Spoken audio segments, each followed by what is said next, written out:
మహనీయులు శ్యామప్రసాద్ ముఖర్జీ గారి 125వ జన్మదినాన్ని ఈరోజు దేశమంతా కూడా గొప్పగా నిర్వహించుకుంటా ఉంది.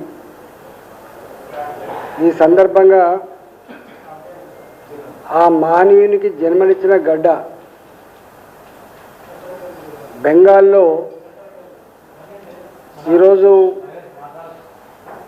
125 ఫీట్ల గొప్ప విగ్రహాన్ని ఆవిష్కరించుకొని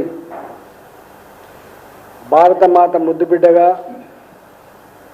దేశానికి స్వతంత్రం వచ్చిన తర్వాత కూడా ఒకే జెండా ఒకే కాన్స్టిట్యూషన్ అమలు కాకుండా అడ్డుకుంటున్న పద్ధతికి నిరసనగా ఈ దేశం ఒకే జెండా కింద ఒకే విధానంతో జీవించే భాగ్యం ఉండాలి తప్ప 2 జెండాలు 2 కాన్స్టిట్యూషన్ ఉన్నటువంటి పద్ధతి మంచిది కాదని చెప్పి తన జీవితాన్ని పణంగా పెట్టినటువంటి మహనీయుడు శ్యామప్రసాద్ ముఖర్జీ గారు. ఈరోజు శ్యామప్రసాద్ ముఖర్జీ గారు కావచ్చు, అంతకుముందు గుజరాత్ బిడ్డగా వందల సంస్థానాలని ఏకం చేసి అఖండ భారత్గా నిర్మాణం చేయడంలో ఆవిష్కరింపజేయడంలో గొప్ప పాత్ర పోషించిన మహనీయుడు సర్దార్ వల్లభాయ్ పటేల్. వారి స్టాచ్యూను కూడా గుజరాత్లో యూనిటీకి సింబల్గా ఏర్పాటు చేసుకొని మనం గౌరవించుకున్నాం. నరేంద్ర మోడీ గారు దేశ ప్రధానమంత్రిగా అవతరించిన తర్వాత భారతమాత ముద్దు బిడ్డలుగా ఎవరెవరు ఈ దేశానికి వెళ్ళని త్యాగం చేసిండ్రో ఆ మహనీయుల యొక్క చరిత్రని, ఆ మహనీయుల యొక్క గొప్పతనాన్ని రాబోయే తరాలకు అందించేటువంటి గొప్ప ప్రయత్నంలో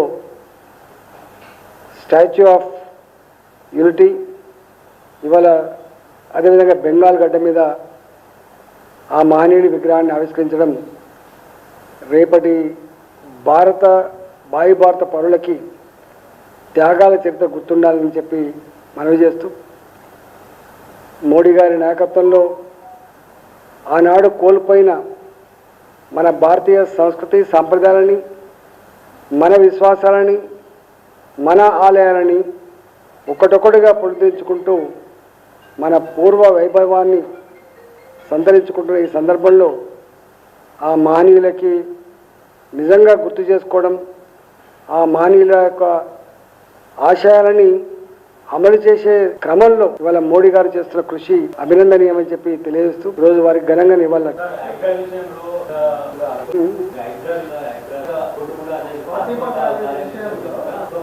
జనరల్గా రేవంత్ రెడ్డి గారికి చాలా క్లారిటీ ఉంది. క్లారిటీ లేనిది ప్రజలకి, క్లారిటీ లేనిది మనకు మాత్రమే. వారు అధికారం రాకమునిపై అమెరికా గడ్డ మీద నుంచి అబద్ధాలు చెప్తేనే ఇష్టపడతారు, అబద్ధాలు ఆడే నాయకులనే వారు బలపరచరని చెప్పిండ. దాని పరాకాష్ఠగా మొన్న ఈ హైడ్రా అనే పదం నేను హిట్లర్ నుంచి తీసుకున్నా అని చెప్పి, ఆ హిట్లర్ నుంచి తీసుకున్న వర్డ్ అంటేనే మనకు అర్థం కావాలి అని చాలా స్పష్టంగా ఉంది. ఈ రాష్ట్రంలో అనేక సంవత్సరాలుగా 70-80 సంవత్సరాలుగా ఏ పేదవాళ్ళు అయితే గూడు నిర్మాణం చేసుకున్నారో, ఏ పేదవాళ్ళ కోసమైతే ఆనాడు భూములు పంచబడ్డావో అసైన్మెంట్ భూములు, ఇవాల్టి ఆయన విధానం అంతా కూడా పేదవాళ్ళ ఇళ్లను కూలగొట్టడం, పేదవాళ్లకు ఆనాడు ప్రభుత్వాలు ఇచ్చినటువంటి జాగాలను గుంజుకోవడం, పెద్దవాళ్ళకు కట్టబెట్టడమే ఆయన లేదని తప్ప ఇంకోటి కాదు. ఇవాళ హైడ్రా హిట్లర్ కు వారసత్వంగా ఉండేటువంటి హైడ్రా ప్రజలకు ఎట్లా మేలు చేస్తానని చెప్పి భావిస్తాం. ఇవాళ నాలాంటి వాడు బిగినిలో కొట్లాడినప్పుడు చాలా మంది అయ్యో రాయంద్ర గిదినికి ఎందుకు వ్యతిరేకంగా కొట్లాడుతున్నారని చెప్పి అనుకున్నాను. ఒంటరిగా 4 నెలల పాటు నేను దీని వ్యతిరేకంగా కొట్లాడినా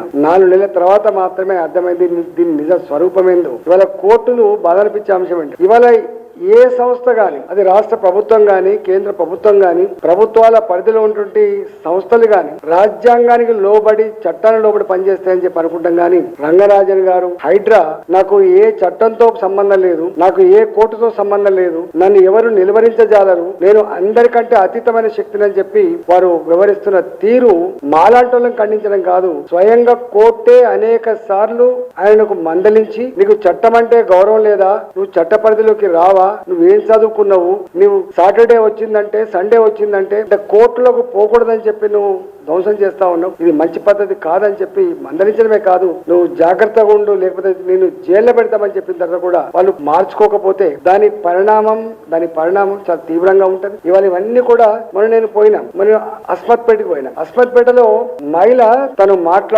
మాట్లాడుతూ కాల్చిన కన్నీళ్లు అక్కడ యావత్ మహిళా లోకానికి కన్నీళ్ళు నాలాంటి కూడా ఆ ఉద్వేగాన్ని ఆపుకోలేకపోయాను. నేను మాట్లాడిన మాటలు అవన్నీ కూడా వినండి. అంటే ఇవాళ ఆ ఒక్క మహిళ ఏడుస్తుండొచ్చు, ఆ మహిళను చుట్టుముట్టిన మహిళలు ఏడుస్తుండొచ్చు, కానీ తెలంగాణలో ఉన్నటువంటి బస్తీలలో నివసించే వాళ్ళ పేద చుట్టాలు ఇవాళ వాళ్ళని బలపరిచే వాళ్ళు కోట్లలో ఉంటారనే విషయం మర్చిపోయిండు. ఇక్కడ ప్రభుత్వాలు మార్చగలిగే శక్తి సత్తా పేదవాళ్ళకు ఉంటుందనే విషయం మర్చిపోయిండు. తప్పకుండా హైడ్రా చేస్తున్న విధ్వంసం ఏదైతే ఉందో కూలగొట్టే ఇళ్లు కావచ్చు, 60 గజాలు 70 గజాలు గుంజుకున్న భూములు కావచ్చు, వీటికి మూల్యం త్వరలోనే తప్పకుండా ఈ జిహెచ్ఎంసీ ఎన్నికల్లోనే దాని మూల్యం చెల్లించుకుంటారు. ఒక్కటి మాత్రం స్పష్టం, ఎప్పుడు ఈ రాష్ట్రంలో ఎన్నికలు వచ్చినా రేవంత్ రెడ్డి మాత్రం గెలవడని నేను అనట్లేదు. ఏ చిన్న పిల్లగాంచి మొదలుపెట్టి పెద్ద మనిషి వరకు అంటున్నారు కాబట్టి వాళ్ళకి మరి వాళ్ళ ఇంటెలిజెన్స్ వ్యవస్థలు ఏం చేస్తున్నాయి, వాళ్ళ వెల్విషర్స్ ఏం చేస్తున్నారు, మరి చెప్పిన తర్వాత కూడా నేను గిట్నే చేస్తా అని చెప్పేటువంటి అహంకారం ఉండొచ్చు. కానీ తప్పకుండా రాబోయే కాలంలో హైడ్రా, దాని డ్రామా, ఈ రేవంత్ రెడ్డి తన అబద్ధాలు ఇవన్నిటికీ మూల్యం చెల్లించుకో తప్పదని చెప్పి తెలియదు.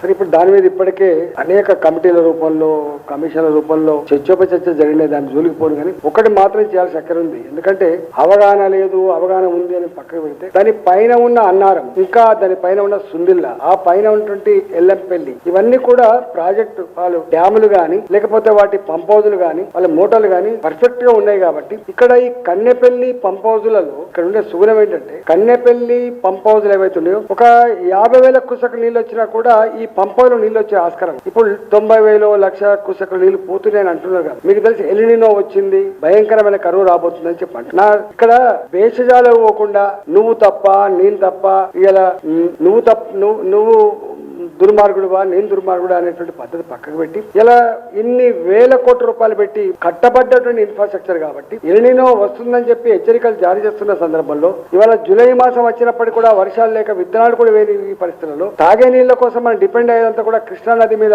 గోదావరి నది మీద. కాబట్టి ఇలా హైదరాబాద్ లాంటి నగరం నీళ్లు లేకపోతే ఎంత ఇబ్బంది పడుతుందో తెలుసు. కాబట్టి నేను ఒకటే ఇవాళ ఆ ఒక కన్నెపల్లి పంప్ హౌజులు పనిచేస్తూ ఉంటాయి కాబట్టి తక్షణమే లిఫ్ట్ చేసి కొంత నీళ్లు పంపు చేస్తే హైదరాబాద్ కి అక్కడికి వచ్చే ఆస్కారం ఉంటది. కొంత గొడ్డు గోదకు నీళ్లు అక్కడికి వచ్చే ఆస్కారం అయితే తప్పకుండా ఉంటుంది. ఇవాళ వాళ్ళని చూస్తున్నా నేను, ఇరిగేషన్ మినిస్టర్ గారిని, తర్వాత టీఆర్ఎస్ వాళ్ళని చూస్తా ఉన్నా. విమర్శలు కాదు ఇప్పుడు కావాలి. కాళేశ్వరం ప్రాజెక్టు కుంగిపోయిన మాట వాస్తవం, ఆ డ్యాములో ఆ బ్యారాజ్ లో నీళ్లు ఆగని మాట వాస్తవం. కానీ దానికి ఒక సిస్టమ్ ఏంటంటే వచ్చేటువంటి గోదావరి నీళ్లు ఈ పంప్ హౌస్లకు వచ్చే పోతాయి. 50,000 కుసకలు వచ్చినా కూడా పంప్ హౌస్లకు వస్తాయి. అక్కడ దాని పంపింగ్ కెపాసిటీ ఇప్పుడు ఇన్స్టాలేషన్ ప్రకారంగా 2 TMs లేదు కాబట్టి 2 TMs అంటే 25,000 కుసకలు నీళ్లు వస్తే ఆ 2 పంప్ హౌస్లు పనిచేస్తాయి. కాబట్టి ఎందుకు ఆ పంపులు ఆపరేట్ చేసి నీళ్లు ఇచ్చుకోవచ్చు కదా. నువ్వు విచారణ చేయి, దాంట్లో ఎవరైతే బాధ్యులు ఉన్నారో, దాంట్లో ఎవరైతే దోషులు తేల్చారో నువ్వు చట్ట ప్రకారం శిక్షించు. కానీ ప్రజలు శిక్షించారు. తెలంగాణ రైతాంగాన్ని, తెలంగాణ ప్రజానికాన్ని శిక్షించే అధికారం నీకు లేదనే విషయం మీరు మర్చిపోవద్దు. రేవంత్ రెడ్డి గారు నువ్వు బ్రాడ్గా ఆలోచించు. ఇప్పుడు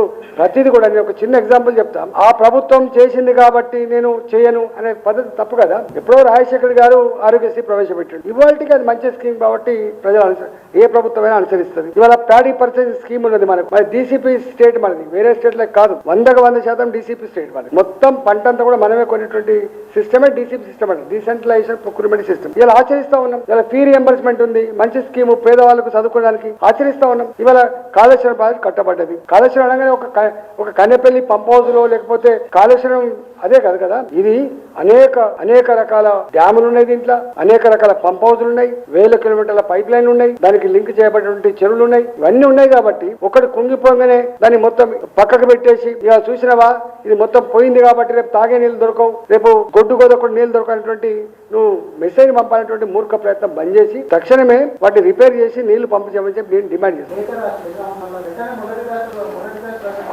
లేట్ అవుతుంది, ఎందుకు లేట్ చేస్తాం, కలిసి కూడా 10 రోజులు అయితే వేగం అసలు భారతీయ జనతా పార్టీకి మా ప్రభుత్వానికి పక్షపాతం లేదు. మీరు ఇంత దుర్మార్గమైన ప్రచారం చేస్తున్నాడు. మీడియా ఉందని, మీడియా మేనేజ్మెంట్ అవుతుందని, సోషల్ మీడియాలో ఏదంటే అది చెప్పుకోవచ్చు అని చెప్పి పిచ్చి ప్రయత్నం బంద్ చేసి, నేను అంటున్నా 100% తెలంగాణ రాష్ట్ర బీజేపీ పార్టీగా మేము సంపూర్ణంగా మేము కోరుతున్నాం. ఇవాళ షామీర్పేట సైడ్ ఉండేటువంటి మెట్రో కావచ్చు, లేదా రేపు మేడ్చల్ వరకు ఉండేటువంటి మెట్రో కావచ్చు, లేదా ఇతర ప్రాంతాలకు ఎయిర్పోర్ట్ దాకా ఉండేటువంటి మెట్రో కావచ్చు, రేపు నువ్వు ఏ నిర్మాణం చేసుకుంటే 4 సిటీ కావచ్చు, మేమేం వ్యతిరేకం కాదు. మేము అల్ల ఏంటంటే పద్ధతి ప్రకారం చేసుకో, మేము కూడా సపోర్ట్ చేస్తామని చెప్పినాం. చేస్తున్నాం.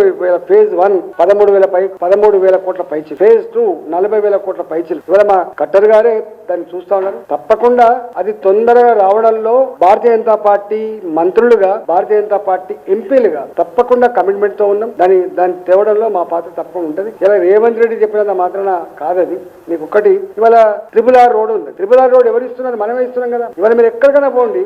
ఇవాళ రాత్రి నేను జగిత్యాల నుంచి వెళ్ళి హుజరాబాద్ దిక్కుపోయి, ఇవాళ మనం 120 కిలోమీటర్ స్పీడ్ లో రోడ్లు పోతారు. మీరు ఖమ్మం సైడ్ పోతారు, ఇవాళ మీరు నాగ్పూర్ సైడ్ పోతారు, మీరు బెంగళూరు సైడ్ పోతారు. ఇవాళ మనం గ్రీన్ ఫీల్డ్ హైవేస్ కావచ్చు, ఇవన్నీ నేషనల్ హైవేస్. వాళ్ళు చెప్తున్న లెక్క నేను చెప్తున్నా కదా. మోడీ గారు వచ్చినప్పుడు, కేంద్ర ప్రభుత్వ మంత్రులు వచ్చినప్పుడేమో ఆ స్టేజ్ల మీద మీ ఆశీర్వాదం కావాలి, మీరు గొప్పగా మద్దతు ఇస్తున్నారని చెప్తున్నారు. మళ్ళీ వాళ్ళు వెళ్ళిపోగానే ఈ పిచ్చి ప్రయత్నం చేస్తున్నారు. ప్రజలు దీన్ని అర్థం చేసుకోలేనంత అమాయకులు అనుకుంటే మాత్రం ఇది మంచిది కాదు. రేవంత్ రెడ్డి గారు ఎల్లకాలం బుకాయించి అబద్ధాల పునాల మీద నీ ప్రభుత్వం నడపడం బంద్ చేసుకొని నిజమైన పద్ధతి నడిపే ప్రయత్నం చేయ తప్ప ఈ పిచ్చి ప్రయత్నం చేయొద్దని చెప్పుకో.